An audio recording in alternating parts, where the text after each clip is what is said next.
Kebakaran puluhan kios Pasar Sepinggan.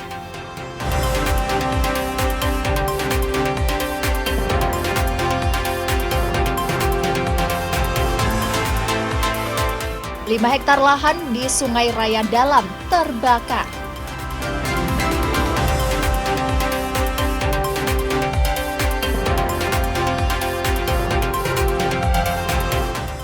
Stok menipis, harga cabai naik.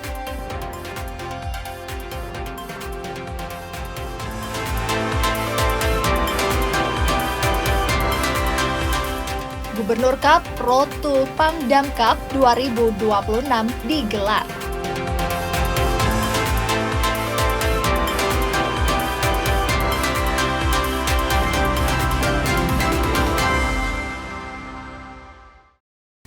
Selamat pagi saudara, kita berjumpa di Kompas Pagi edisi hari ini, 3 Agustus 2026.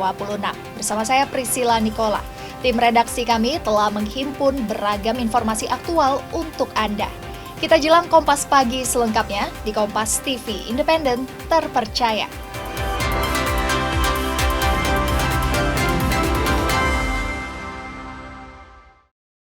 Mengawali informasi pertama saudara, bencana kebakaran hebat menghanguskan puluhan kios di kawasan Pasar Sepinggan, Kecamatan Balikpapan Selatan, Kota Balikpapan Jumat pagi. Kobaran api diduga kuat berasal dari hubungan arus pendek atau korsleting listrik di salah satu lapak pedagang. Kepanikan melanda pedagang dan warga di kawasan Pasar Sepinggan, Balikpapan pada Jumat pagi sekitar pukul 7 WITA. Kobaran api dengan cepat menghanguskan puluhan kios baju, aksesoris, dan lapak pedagang lainnya di bagian belakang gedung utama pasar. Material bangunan kios yang didominasi kayu sejak tahun 1970-an membuat api dengan mudah merembet ke bagian lain saat aktivitas transaksi sedang ramai. Minimnya ketersediaan air serta tidak adanya alat pemadam api ringan atau APAR di lokasi membuat warga dan pedagang kesulitan memadamkan percikan awal api. Puluhan lapak ludes dilalap api diduga api berasal dari korsleting listrik di salah satu lapak mie ayam dan bakso. Kejadian kebakaran hari ini, pukul informasi yang disampaikan oleh pedagang jam 7 pagi tadi. Nah, kebakaran pasar Sepinggan ini disebabkan arus listrik. Petugas BPBD Kota Balikpapan dibantu personil TNI Polri dan armada Pertamina mengerahkan 15 unit mobil pemadam ke lokasi kejadian. Proses pemadam dan pendinginan sempat terkendala karena banyaknya warga yang menonton, akses jalan yang sempit, serta banyaknya kabel listrik di sekitar pasar. Masyarakat ya, karena satu sisi menyelamatkan barang-barang dia di pasar, ditambah akses untuk masuk itu cukup sulit ya, karena banyaknya kabel-kabel bentang ya. Dari pihak Dinas Perdagangan Kota Balikpapan meminta para pedagang yang terdampak untuk segera melapor ke UPTD Pasar Sepinggan untuk mendata bantuan dan penyediaan tempat penampungan sementara atau TPS. Pemkot juga berencana mempercepat revitalisasi pasar tua tersebut. Sementara itu, penyebab pasti kebakaran dan total kerugian masih dalam penyelidikan pihak kepolisian. Iskandar Amir Dahlan, Kompas TV, Balikpapan, Kalimantan Timur. Petugas pemadam kebakaran berjibaku memadamkan kebakaran hutan dan lahan di Desa Sungai Raya Dalam, Kabupaten Kuburaya, Kalimantan Barat. Luas lahan terbakar di lokasi ini diperkirakan mencapai 5 hektar. Beginilah kondisi kebakaran hutan dan lahan di Desa Sungai Raya Dalam, Kecamatan Sungai Raya, Kabupaten Kuburaya. Kepulan asap tebal kembali muncul di beberapa titik. Petugas pemadam kebakaran juga masih menyemprotkan air ke dalam tanah gambut yang terbakar. Lokasi yang cukup jauh dari sumber air sempat menyulitkan petugas, ditambah lagi lokasi ini berada dekat dengan permukiman warga, sehingga harus segera dipadamkan. Kita dari pertanian Bang, pertanian itu kita mulai kerjanya dari jam 9, terus di BS ini ada hidup, terus kita langsung bergeraknya itu dari jam 11. Langsung ke lokasi ini Bang. Badan Penanggulangan Bencana Daerah Kuburaya memprediksi lahan yang terbakar mencapai 5 hektar dan lokasi ini sudah beberapa kali terbakar. Minimnya jumlah petugas pemadam menjadi kendala, terlebih di beberapa titik terjadi kebakaran secara serentak. Terus untuk terkait yang kita selama ini kita ada agak susah di air, karena mesin kita kadang-kadang ada yang kecil bisa kita pakai air-air yang di sekitar, tapi itu juga cepat habis. Atau dengan mesin yang dipakai untuk hari ini, mesin yang agak besar, artinya dengan air yang seperti ini tidak akan mencukupi. Dengan kondisi ini, BPBD Kuburaya mengimbau masyarakat untuk tidak melakukan pembakaran hutan dan lahan. Selain membahayakan karena dapat meluas, tindakan ini juga dikhawatirkan berdampak pada gangguan kesehatan warga secara luas. Dion Setiawan, Kompas TV, Kuburaya, Kalimantan Barat. Pemerintah Kota Pontianak memastikan akan menyegel lahan yang kedapatan sengaja dibakar. Selain itu, pemilik tanah juga akan diproses berupa denda sesuai aturan yang ada. Pemerintah Kota Pontianak saat ini sudah menyegel satu lahan di Jalan Perdana Ujung, Kecamatan Pontianak Selatan terkait kebakaran lahan. Wali Kota Pontianak, Edi Rusdi Kamtono menyebut, pelaku pembakaran lahan merupakan perorangan, bukan korporasi atau perusahaan pengembang perumahan.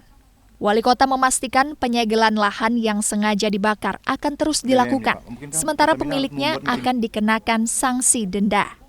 Sanksi tadi kalau kan ini masih dalam rangka kan sudah padam nih. Nah, lahannya akan kita segel sampai si pemilik ini kita proses masuk dendanya. Untuk mengantisipasi karhutla, pemerintah Pontianak telah memperkuat pengawasan lewat patroli rutin darat bersama instansi terkait, dimulai dari lurah hingga camat, dengan target utama lokasi rawan kebakaran lahan. Dion Setiawan, Kompas TV, Pontianak, Kalimantan Barat. Bencana kebakaran hutan dan lahan atau karhutla di kawasan Kota Banjarbaru cenderung menurun dalam beberapa hari terakhir. Penurunan intensitas ini dipengaruhi faktor cuaca yang sempat turun hujan, serta upaya tim gabungan yang berhasil melokalisir beberapa titik lahan potensial terbakar. Data dari relawan masyarakat peduli bencana Kelurahan Landasan Ulin Selatan, Hendra, saat ini kejadian kebakaran hutan dan lahan di wilayahnya mulai memasuki fase landai. Insiden kebakaran lahan hanya terjadi pada sore hari di area dataran tinggi dengan cakupan tidak terlalu luas. Meski demikian, relawan kini aktif melakukan survei di lapangan untuk memetakan titik-titik debit air yang bisa dimanfaatkan saat pemadaman. Dalam artian itu kan masih kurang lah. Misalnya, tapi setiap hari pasti ada kejadian kan Bang, atau seperti apa? Nah, setiap hari, dan kejadian itu pun sore lah biasanya terjadi kebakarannya. Sementara itu, pihak Badan Penanggulangan Bencana Daerah atau BPBD Kota Banjarbaru juga membenarkan tren penurunan karhutla tersebut. Namun pihaknya menegaskan potensi ancaman masih tinggi, meski tren titik api di kawasan Landasan Ulin mulai berkurang. Berdasarkan perakiraan Badan Meteorologi, Klimatologi, dan Geofisika (BMKG), puncak musim kemarau di Kota Banjarbaru diprediksi baru akan terjadi September mendatang. Fokus perhatian BPBD saat ini di kawasan lahan gambut seperti di Guntung Damar, memiliki kedalaman gambut mencapai hingga 5 meter. Nah, kalau ditanya apakah trennya menurun, memang dalam 2 hari ini menurun. Pergeseran ini kemungkinan akan berjalan sekitar 1 minggu ke depan. Kalau memang masih hujan, kemungkinan juga akan berkurang. Data resmi BPBD Kota Banjarbaru per 31 Juli mencatat, total telah terjadi 89 kejadian kebakaran hutan dan lahan. Dengan total luasan yang hangus terbakar mencapai 621 hektar. Dari data tersebut, wilayah yang paling luas terdampak adalah Kecamatan Landasan Ulin, dengan luas lahan terbakar mencapai 322 hektar. Nabila Ceva, Arpawi, Kompas TV, Banjarbaru, Kalimantan Selatan. Usai jeda berikut, saudara, kami akan kembali dengan informasi menarik lainnya. Di antaranya, pelanggar aturan jam kerja. 21 ASN di Samarinda disangsi. Informasi selengkapnya sesaat lagi.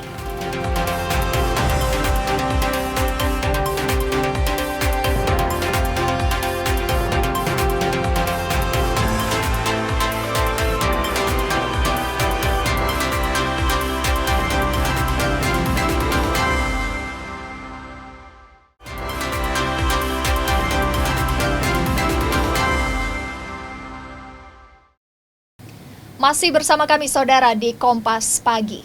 Kasus dugaan pembunuhan AS, seorang penjaga pasar Sepinggan Balikpapan, memasuki tahap rekonstruksi. Unit Reserse Kriminal Polsek Balikpapan Selatan memperagakan 29 adegan awal yang kemudian dipangkas menjadi 18 adegan utama Kamis siang. Rekonstruksi kasus dugaan pembunuhan AS dikawal ketat personel Polresta Balikpapan.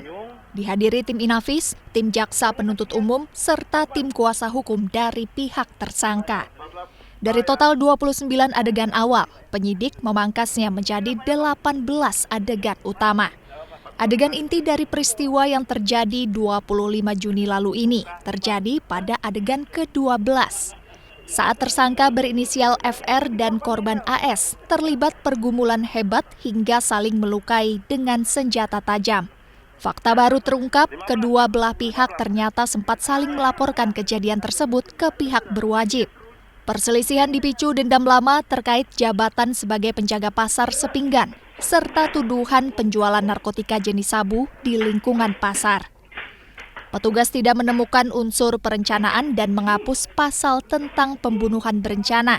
Tersangka FR kini dijerat dengan pasal tindak penganiayaan berat dengan ancaman hukuman maksimal 15 tahun penjara.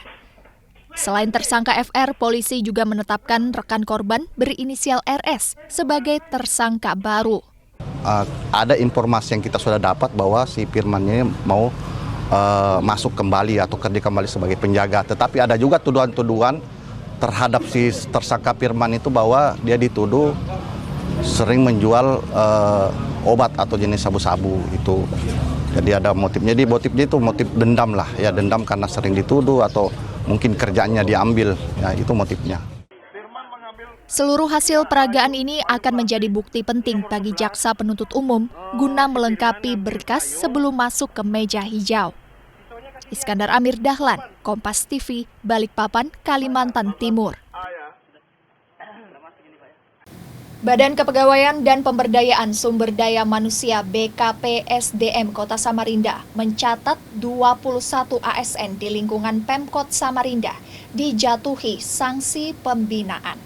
Puluhan abdi negara disangsi akibat terjaring penertiban Satuan Polisi Pamong Praja atau Satpol PP karena kedapatan berada di luar kantor pada saat jam kerja. Terhitung sejak bulan Januari hingga Juli 2026, BKPSDM Kota Samarinda telah menerima data 21 ASN yang melanggar aturan. Mereka terjaring penertiban oleh petugas Satpol PP saat sedang asyik nongkrong di sejumlah tempat umum pada waktu jam kerja aktif. Kepala Bidang Pembinaan Aparatur BKPSDM Samarinda, Aditi Paramita Wisesa bilang, modus pelanggaran cukup beragam. Mulai dari aparatur yang sengaja mampir makan di warung saat membawa surat tugas, hingga berada di luar kantor tanpa surat tugas karena sedang asyik nongkrong di kafe. Meski sejumlah ASN ditemukan membawa surat keterangan, pemerintah kota tetap melakukan pendataan dan melaporkan mereka ke instansi OPD terkait masing-masing. Dari 21 ASN tersebut, kini seluruhnya sudah menjalani proses pembinaan secara berjenjang oleh pimpinan perangkat daerah dan dipastikan tidak mengulangi perbuatannya. Dari jam 8 sampai jam 4 sore itu sebenarnya tidak diperkenankan berada di luar kantor tanpa tugas kedinasan yang jelas. Guna mencegah berulangnya pelanggaran serupa, pihak BKPSDM Kota Samarinda juga rutin menggelar sosialisasi ke tiap-tiap OPD terkait standar operasional prosedur atau SOP disiplin kerja. Selain itu, pihaknya kini juga telah menyediakan aplikasi khusus bagi masyarakat maupun sesama pegawai guna melaporkan pelanggaran disiplin, serta sebagai wadah transparansi informasi terkait tindakan penertiban aparatur. Rijal Mustafa, Jasmine Jafar, Kompas TV, Samarinda, Kalimantan Timur. Beralih ke informasi lain, Saudara, puluhan warga di kawasan Kelurahan Guntung Manggis, Kota Banjarbaru, menolak keberadaan bangunan peternakan babi di tengah kawasan permukiman. Selama 3 tahun terakhir, warga resah dan menuntut pemerintah kota melakukan penertiban. Warga menyayangkan keberadaan peternakan babi yang dinilai sangat mengganggu kenyamanan.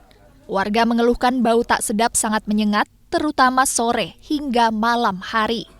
Kawasan yang paling terdampak diantaranya perumahan Naya Cluster, Guntung Harapan Mas, serta Citra Manggis Raya.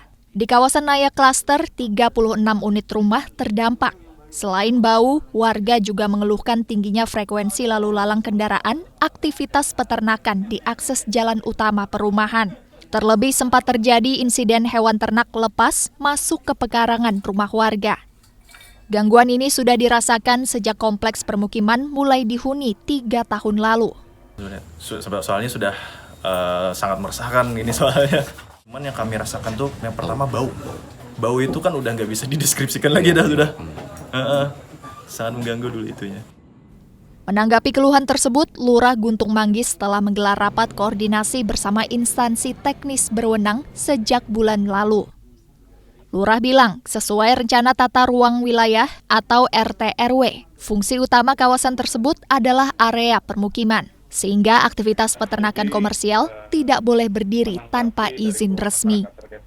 Pada prinsipnya, kami dari kelurahan tidak akan bertindak di luar dari batas kewenangan kami. Kita tetap mengedepankan prinsip koordinasi dengan beberapa instansi teknis, dan juga terkait dengan membahas kewenangan, masalah perizinannya, aspek lingkungan, kesehatan. Saat ini pihak kelurahan mengimbau agar warga tetap menjaga situasi kondusif, sehingga proses penanganan masalah berjalan lancar melalui jalur musyawarah dan hukum yang berlaku. Nabila Ceva, Kompas TV, Banjarbaru, Kalimantan Selatan. Merespons keluhan warga terkait polusi bau menyengat, Tim Gabungan Pemerintah Kota Banjarbaru langsung meninjau sekaligus sosialisasi peraturan daerah terkait larangan peternakan babi di area permukiman. Menyikapi rencana penertiban, peternak babi di kawasan Kelurahan Guntung Manggis pasrah dan siap jika harus direlokasi. Tim gabungan dari Dinas Ketahanan Pangan, Pertanian dan Perikanan atau DKP 3, Dinas Lingkungan Hidup, Dinas PUPR serta Satuan Polisi Pamong Praja Kota Banjarbaru datang memeriksa kondisi ternak. Dikawal personel TNI dan Polri, petugas meninjau langsung lokasi peternakan babi yang digugat warga di Kelurahan Guntung Manggis. Peternakan di lokasi ini sudah beroperasi sejak tahun 2000 dengan populasi sekitar 5.000 ekor babi. Tersebar di total 500 bangunan kandang. Perwakilan peternak bilang siap mengikuti aturan, termasuk jika kandang harus direlokasi. Namun karena merupakan mata pencaharian utama, peternak berharap pemerintah kota bisa memberikan solusi lahan baru. Di mana aja kadang penting ada kita diberi lokasi. Asal ada izinnya, mau bayar pajak kah, mau nukarin tanahnya kah. Kita siap aja, asal diberi kita izin beternak di Kalsel ini. Dinas Pertanian menegaskan restrukturisasi aturan sudah jelas. Berdasarkan Perda Nomor 2 Tahun 2024 Pasal 80 dan 81, aktivitas budidaya maupun pembibitan babi sudah tidak dimasukkan dalam rencana daerah. Imbasnya secara kewenangan formal, pihak DKP 3 tidak bisa melakukan proses pembinaan maupun pengawasan di lapangan. Kemudian kita juga akan rencananya selain kita melakukan pendataan pada semua kelurahan yang ada di Kota Banjarbaru, di mana titik-titik lokasi peternakan babi supaya kita bisa mengantisipasi dan melakukan sosialisasi. Pemerintah Kota Banjarbaru akan memperluas proses pendataan lokasi peternakan serupa di seluruh kelurahan dan kecamatan guna menegakkan aturan tata ruang daerah. Nabila Ceva, Kompas TV, Banjarbaru, Kalimantan Selatan. PLN tunjukkan kerusakan penyebab listrik padam bergilir di Kalseltang. Informasi selengkapnya akan hadir usai jeda berikut.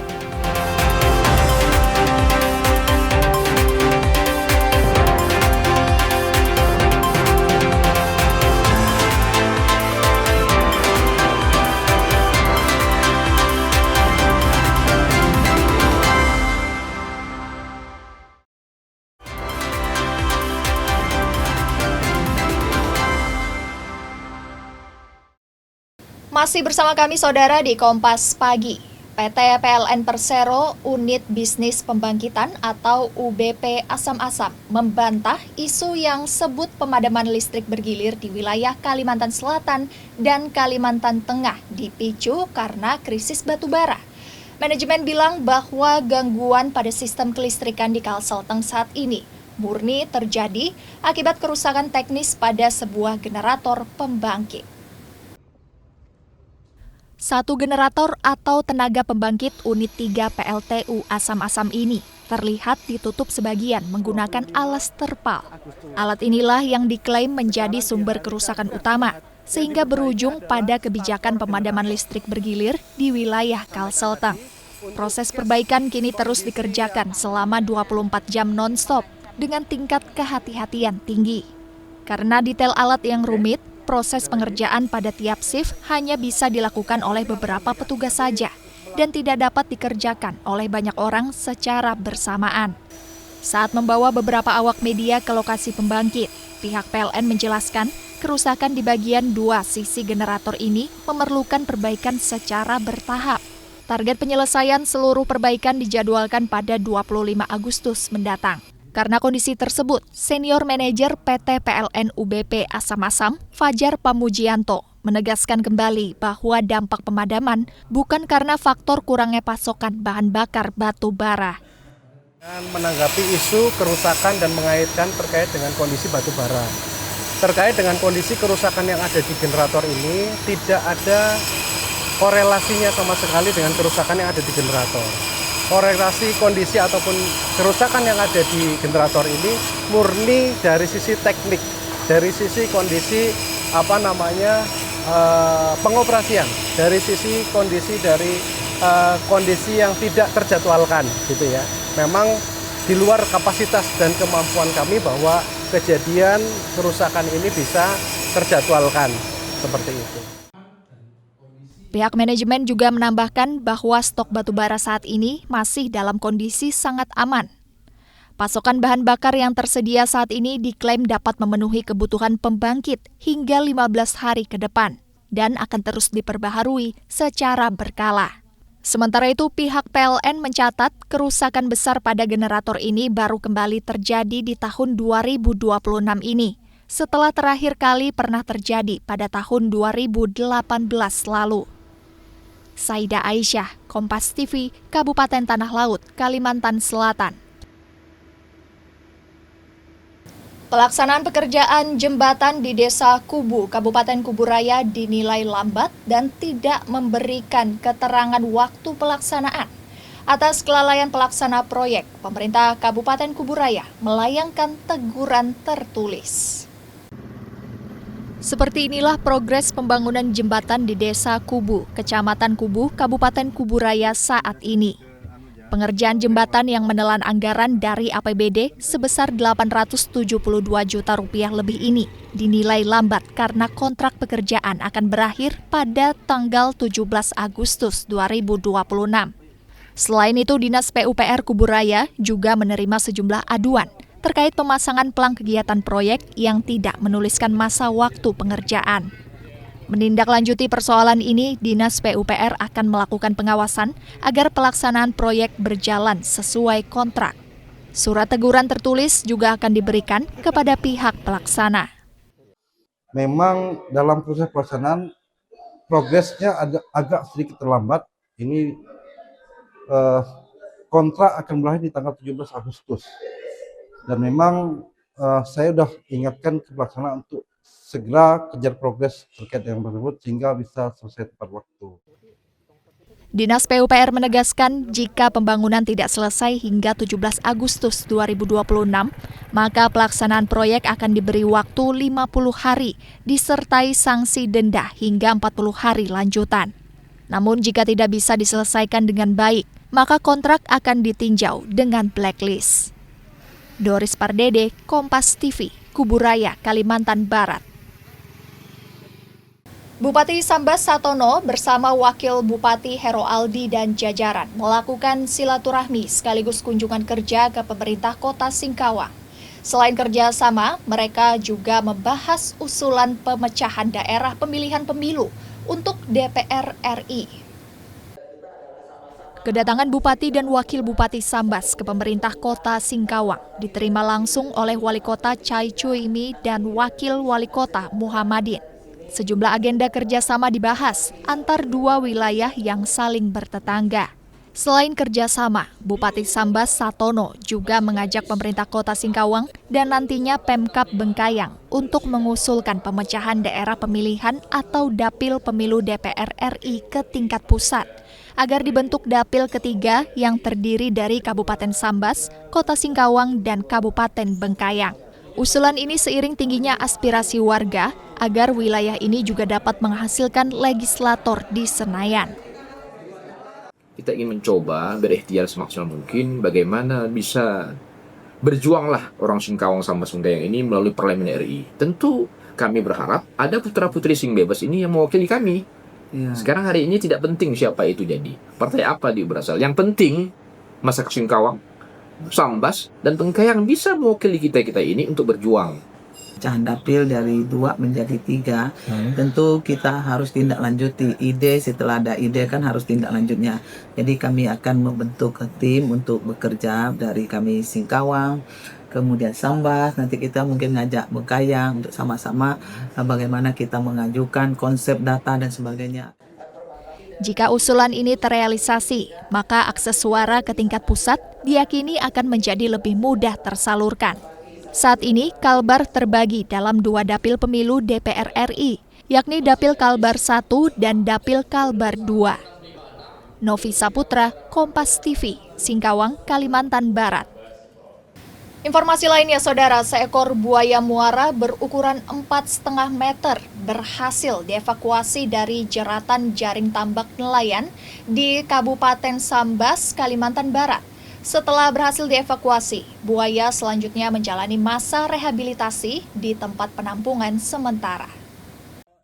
Seekor buaya muara ini tersangkut di jaring tambak milik nelayan di Desa Jeluair, Kecamatan Jawai Selatan, Kabupaten Sambas. Usai kejadian ini, buaya langsung dievakuasi dibantu masyarakat sekitar. Dari pemeriksaan awal, buaya yang diduga sempat memangsa beberapa hewan peliharaan ini dalam kondisi sehat. Namun tubuhnya mengalami sejumlah luka, seperti di bagian mata dan jari. Di mana kita dapat matanya sebelah kanan ada yang rusak, bulba okulinya tidak ada, namun respon matanya masih cukup bagus. Kita juga melihat dari pernapasannya, kafum nasalnya bergerak dengan cukup aktif. Ada sedikit luka-luka atau vulnus ekskoriasi, luka gesekan di kaki depan dan kaki belakang. Terutama di sebelah kaki kirinya ada nekrosis atau kematian jaringan, itu mungkin karena traumatic injury atau proses penangkapan. Buaya muara berukuran 4,5 meter ini diperkirakan memiliki bobot sekitar 500 kg. Setelah diselamatkan, buaya kemudian dibawa untuk direhabilitasi di tempat penampungan sementara milik Balai Pengelolaan Kelautan Pontianak. Bersama tim dan melibatkan dokter hewan, diketahui bahwa panjang total adalah 4,5 meter dan berkelamin jantan dan memiliki kondisi kesehatan baik, tapi ada sedikit luka di mata. Buaya muara bernama Latin Crocodylus porosus ini merupakan salah satu hewan dilindungi, baik secara nasional maupun internasional. Dengan kata lain, proses perdagangan komersial spesies diatur ketat serta memerlukan izin khusus lewat dokumen ekspor resmi. Dion Setiawan, Kompas TV, Sambas, Kalimantan Barat. Usai jeda berikut, saudara, kami akan kembali dengan informasi lainnya. Di antaranya stok menipis, harga cabai naik. Informasi selengkapnya sesaat lagi.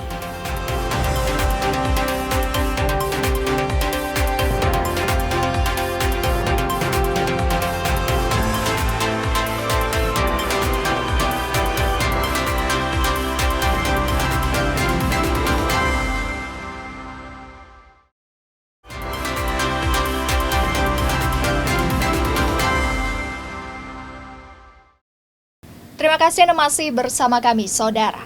Harga sejumlah komoditas cabai di Pasar Sentra Antasari Banjarmasin naik hingga belasan ribu rupiah per kilogram. Kenaikan ini bahkan diiringi kekosongan stok jenis cabai keriting dan cabai merah di sejumlah lapak milik pedagang. Lonjakan harga terjadi pada sejumlah jenis cabai di Pasar Sentra Antasari Banjarmasin Jumat pagi. Untuk cabai lokal jenis tiung, naik hingga Rp5.000 per kilogram sepekan terakhir. Untuk cabai tiung besar dari Rp30.000 menjadi Rp35.000 per kilogram. Sementara cabai tiung kecil melejit dari Rp40.000 menjadi Rp45.000 per kilogram. Pedagang bilang kondisi ini dipicu terbatasnya pasokan cabai tiung dari sejumlah daerah penghasil. Untuk yang mengalami kenaikan mungkin belum signifikan kenaikannya, paling karena kosong aja. Kalau kayak cabai tiung itu mungkin kenaikan 5.000 dari yang tadinya 30 menjadi 35 atau dari 40 menjadi 45. Kalau per hari ini kayak gitu aja. Sementara itu, kelangkaan pasokan juga membuat stok cabai keriting dan cabai merah di sejumlah lapak kosong. Lantaran pasokan dari wilayah penghasil seperti Pulau Jawa dan Sulawesi belum kunjung datang. Akibatnya harga cabai keriting ikut naik dari Rp40.000 menjadi Rp45.000 per kilogram. Keriting harga 30 ke 45. Kenapa jadi kenaikan dari Pak? Nah, dari pertamanya ya stok barang itu permintaan banyak, barangnya nggak pati banyak. Nah, barangnya sedikit ya? Ya. Nggak ada kosong nggak? Atau kosong. Pedagang berharap pasokan cabai dari luar daerah kembali normal agar stok di pasar aman dan harga kembali stabil. Saida Aisyah, Kompas TV, Banjarmasin, Kalimantan Selatan. Sementara itu, saudara, sejumlah harga beras lokal di Banjarmasin, Kalimantan Selatan naik hingga Rp40.000 per karung. Kenaikan dipicu sejumlah petani lokal yang gagal panen. Tak hanya beras lokal, harga beras Jawa juga merangkak naik hingga Rp10.000 per karung. Kenaikan harga terjadi pada sejumlah jenis beras lokal di Pasar Sentra Antasari Banjarmasin hingga Rp40.000 per karung, dipicu sejumlah petani lokal gagal panen. Seperti beras lokal jenis Mayang Usang dari yang semula Rp780.000 naik menjadi Rp820.000 per karung. Sementara harga per liter atau eceran menyentuh Rp19.000 per liter. Tak hanya itu, beras lokal jenis Unus Mayang di harga Rp770.000 menjadi Rp790.000. Dengan harga per liter menyentuh Rp17.500. Pedagang menyebut kenaikan harga yang telah berlangsung lebih dari 2 bulan ini dipicu banyaknya petani lokal yang mengalami gagal panen akibat serangan hama. Beras Banjar nih hampir kenaikannya tuh 3 sekarang tuh naiknya ada yang sampai 20.000, kadang 30.000 naiknya. Itu karena kan beras Banjar nih tahun ini ada banyak yang gagal panen tuh. Sementara harga beras Jawa juga ikut melonjak hingga Rp10.000, yakni jenis beras Lopo Ijo dari harga Rp410.000 naik menjadi Rp420.000 per karung. Saida Aisyah, Kompas TV, Banjarmasin, Kalimantan Selatan. Komoditas belut hidup asal Kalimantan Selatan kini semakin diminati pasar internasional. Tercatat dalam 7 bulan pertama tahun 2026, nilai ekspor belut hidup Kalimantan Selatan ke Tiongkok sudah menembus angka 10,14 miliar rupiah.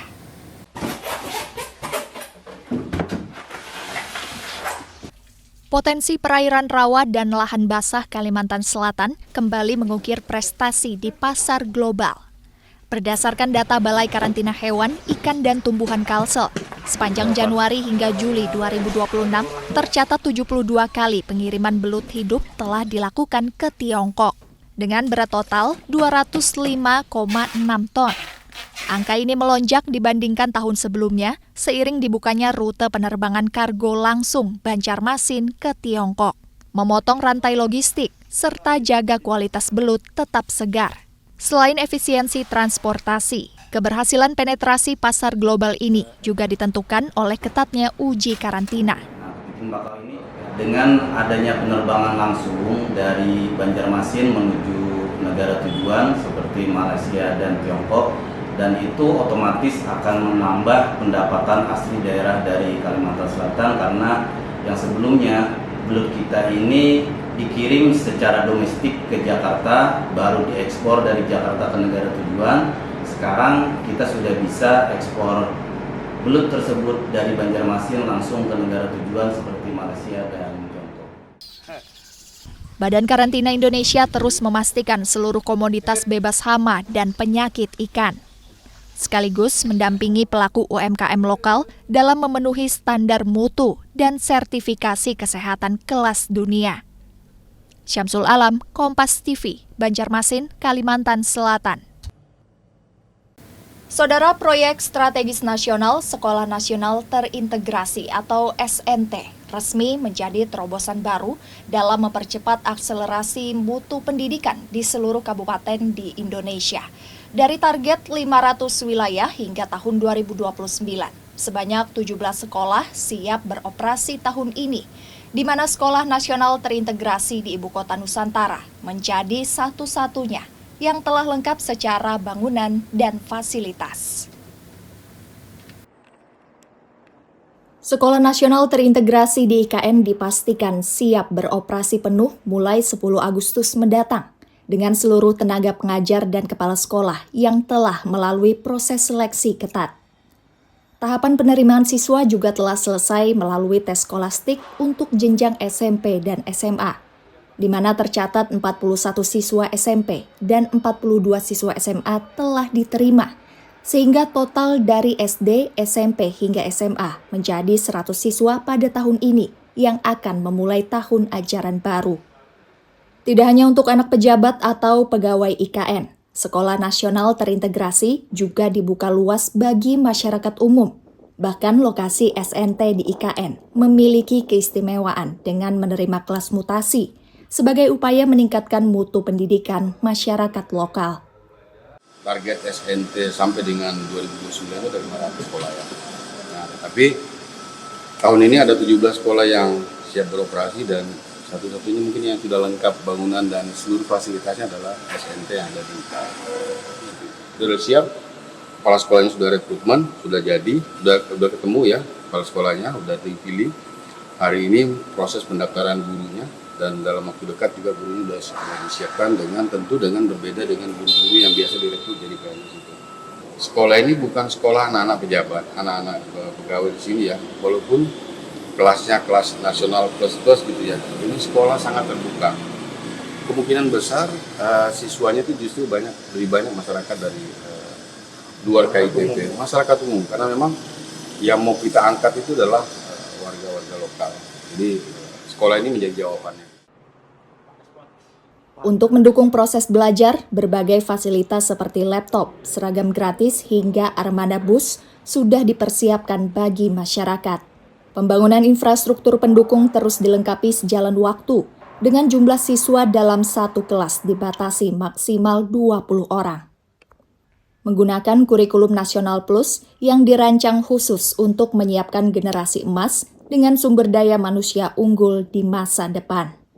Kesempatan emas ini diharapkan dapat dimanfaatkan sebaik-baiknya oleh masyarakat di sekitar IKN untuk mendukung pemerataan dan peningkatan kualitas pendidikan nasional.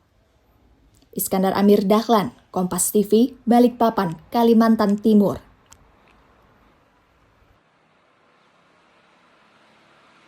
Pemerintah Kota Banjarmasin terus mematangkan penataan kawasan Jalan Ambles Martapura Lama di Kelurahan Sungai Lulut. Puluhan bangunan toko di pinggir sungai kini dilarang keras untuk diperbaiki maupun dibangun ulang untuk mendukung normalisasi kawasan serta meminimalisasi risiko bencana banjir. Puluhan bangunan toko pedagang yang berdiri tepat di sisi Jalan Ambles Martapura Lama, Kelurahan Sungai Lulut ini, kini tak lagi boleh diperbaiki atau dibangun ulang. Aturan ketat tersebut dikukuhkan melalui Peraturan Daerah Kota Banjarmasin Nomor 31 Tahun 2012 serta Peraturan Wali Kota Nomor 11 Tahun 2015. Petugas telah memasang spanduk larangan di sepanjang lokasi. PLT Kepala Satuan Polisi Pamung Praja Kota Banjarmasin, Hendra, bilang larangan ini bukan hanya demi estetika, melainkan demi keselamatan struktur bangunan dan pencegahan banjir tahunan. Sebenarnya satu, untuk estetika. Dua, untuk keselamatan mereka sendiri. Sifatnya seperti itu. Dan kita kan sudah terkenal nih, ibaratnya Kota Seribu Sungai, kita balikin lagi supaya jangan sampai dalam tanda kutip banjir ini menghantui kita terus setiap tahunnya. Mengikuti arahan tersebut, hampir seluruh pedagang di kawasan ini sudah mulai mengosongkan kios dan berpindah ke lokasi baru. Meski sempat kecewa karena tidak bisa merenovasi tempat usaha, para pedagang pasrah dan tetap mendukung pemerintah demi keselamatan bersama. Kecewanya tuh, rencananya tuh beli anak membaiki, ketika ditangati ada peringatan. Jadi kada jadi membaiki lah. Kada jadi. Kini sebagian besar pedagang telah pindah ke lokasi lain. Sementara warga masih menunggu kelanjutan proyek fisik rehabilitasi jalan oleh pemerintah Kota Banjarmasin. Saida Aisyah, Kompas TV, Banjarmasin, Kalimantan Selatan. Gubernur Cup Road to Pangdam Cup 2026 akan hadir usai jeda berikut saudara. Tetap bersama kami.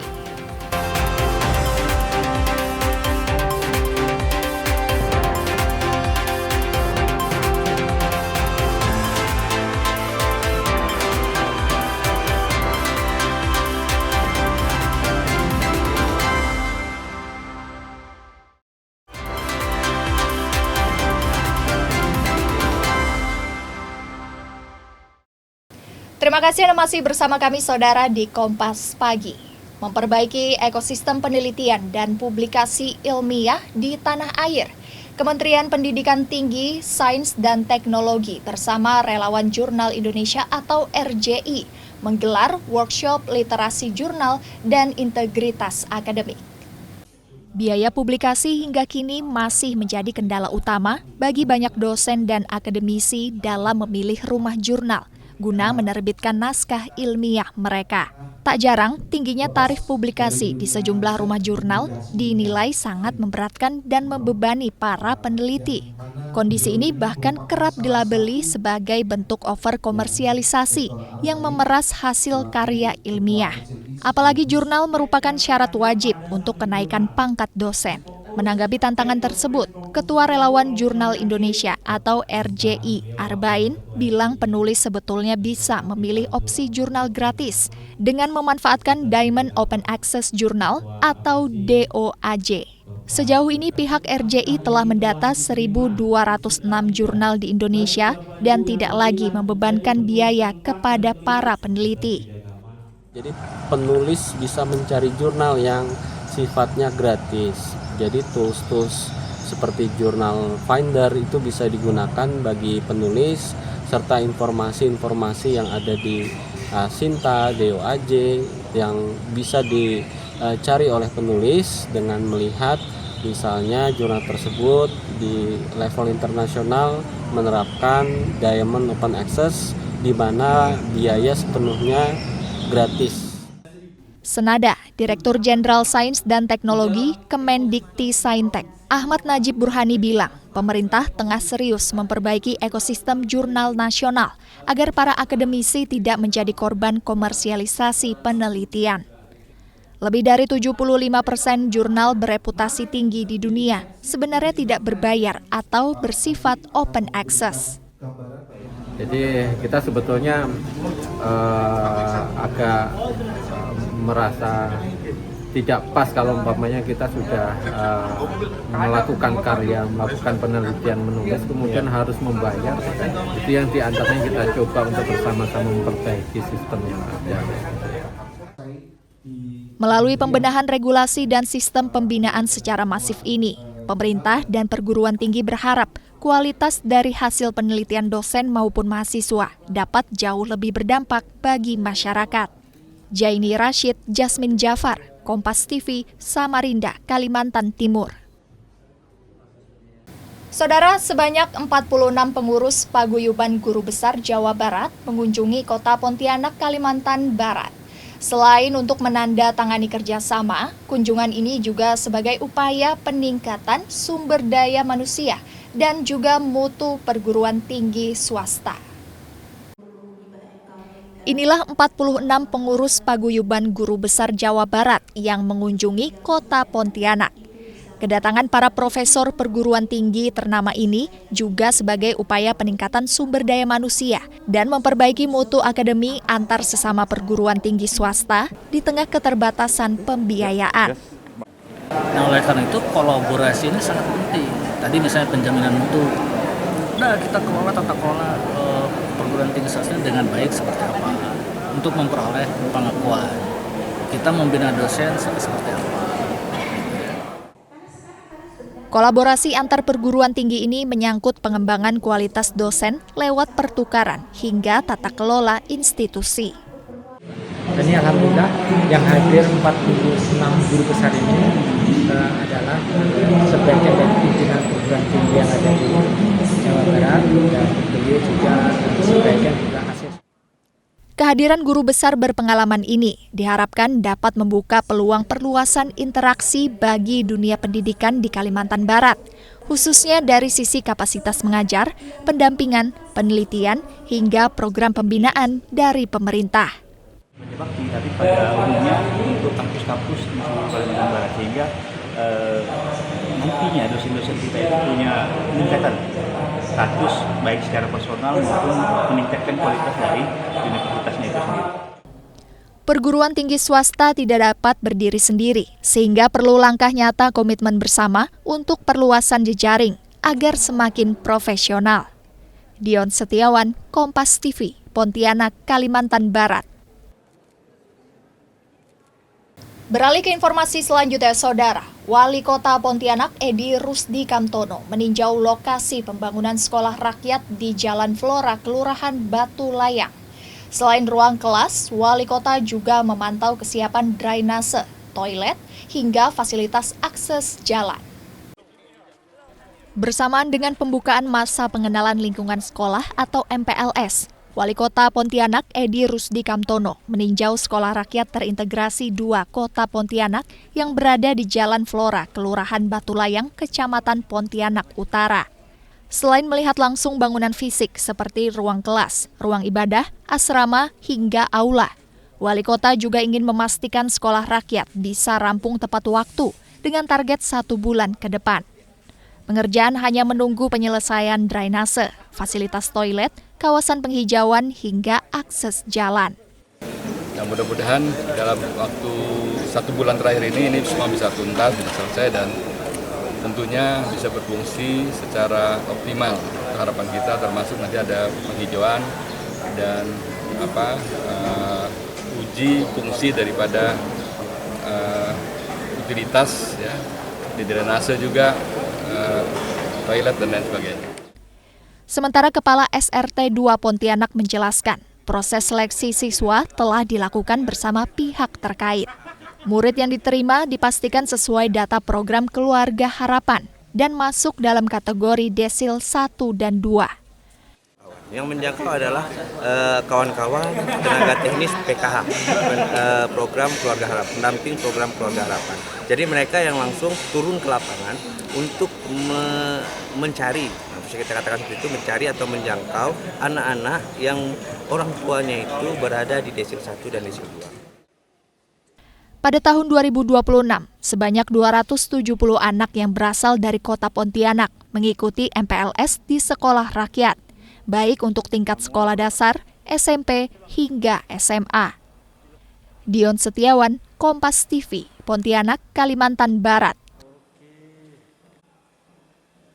Informasi selanjutnya, Saudara, turnamen sepak bola Gubernur Cup Road to Pangdam 22 Tambun Bungai resmi digulir di Stadion 17 Mei Banjarmasin. Dibuka Gubernur Kalimantan Selatan Muhyiddin dan Pangdam Maijen TNI Zainul Arifin. Turnamen ini bekerja sama menjaring bibit muda pesepak bola berbakat dari 2 provinsi sekaligus. Aura kompetisi dan semangat olahraga kini mewarnai Stadion 17 Mei Banjarmasin saat turnamen sepak bola Gubernur Cup Road to Pangdam 22 Tambun Bungai resmi dibuka pada Kamis sore. Turnamen digelar dalam rangka memperingati hari jadi pertama Komdam 22 Tambun Bungai, diikuti 27 tim dari Provinsi Kalimantan Selatan serta Kalimantan Tengah. Adapun kategori pemain yang berlaga dibatasi untuk usia di bawah 21 tahun. Setahun dan kita punya 2 wilayah, Kalimantan Tengah dan Kalimantan Selatan. Oleh karena itu kita buat turnamen sepak bola ini untuk mencari bibit-bibit anak-anak muda Kalimantan Tengah dan Kalimantan Selatan ini yang terbaik, sehingga nantinya akan membawa nama harum Kalimantan Tengah dan Kalimantan Selatan ini ke kancah nasional maupun internasional. Selain menjadi wadah pembinaan dan pencarian bibit atlet muda yang potensial, ajang ini juga diharapkan mampu menjadi media pemersatu serta mempererat tali silaturahmi antar daerah di Pulau Kalimantan. Mudah-mudahan ini untuk mempererat menjadikan satu antara Kaltim dan Kalsel. Dan ini mudah-mudahan jangan sampai sini. Jadi walaupun nanti kodamnya ada di Kalimantan Selatan, nanti kita lanjutkan kembali. Jadi mudah-mudahan ini berlanjut. Jangan sampai itu aja, nanti dari kepolisian pun yang sekarang kita adakan juga seperti ini. Acara pembukaan turnamen ini turut dihadiri oleh perwakilan Asprof PSSI Kalimantan Selatan. Acara kemudian dilanjutkan dengan laga perdana yang menampilkan persaingan sengit antara tim Kabupaten Tapin melawan tim HSU Bangkit. Tim-tim terbaik hasil penyaringan di Kalsel dan Kalteng ini nantinya akan saling bersaing kembali di babak utama untuk memperebutkan Piala Pangdam Cup 2026. Laga final tersebut dijadwalkan bergulir pada 6 hingga 8 Agustus mendatang di Stadion Sanaman Mantikei, Palangkaraya, Kalimantan Tengah. Syamsul Alam, Kompas TV, Banjarmasin, Kalimantan Selatan.